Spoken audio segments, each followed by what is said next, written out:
Chasing Evil, The Hunt for Eichmann. Born in Solingen, Germany in 1906, Adolf Eichmann joined the Schutzstaffel, more commonly known as the SS, in late 1932, shortly before Adolf Hitler became Chancellor of Germany. Eichmann would become more and more prominent within the Nazi organization, and once Germany annexed Austria in 1938, commonly referred to as the Anschluss, Eichmann was ordered to get rid of the Jewish population in the capital city, Vienna. Here, Eichmann would set up an efficient method of deporting Jews.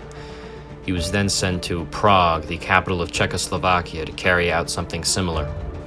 In January 1942, with the Second World War raging on, top Nazi and SS leaders, including Eichmann, would discuss and implement the final solution, the plan to exterminate the European Jewish population.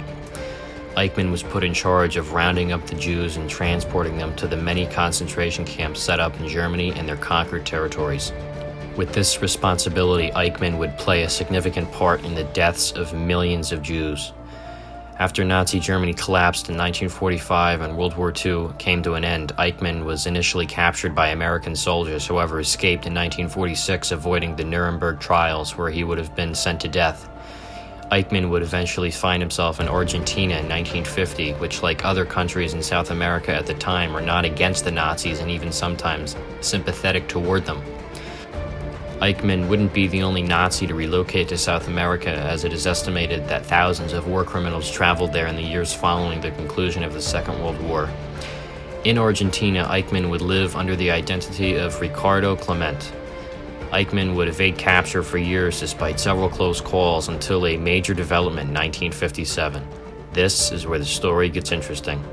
Eichmann's son, Klaus, who also lived in Argentina, began dating a woman named Sylvia, whose father, Lothar Hermann, was a half-Jewish concentration camp survivor. Klaus would reveal a little too much information, and Hermann would find out about it, who reached out to Fritz Bauer, a German Jewish prosecutor working in the West German government. Hermann would send his daughter, who again is dating the supposed son of Adolf Eichmann, to gather information, and would hear Klaus refer to Adolf as father. This was the beginning of the end for Eichmann. With this information in hand, members of the Israeli intelligence service, the Mossad, were sent to Buenos Aires in 1960, where Eichmann was located.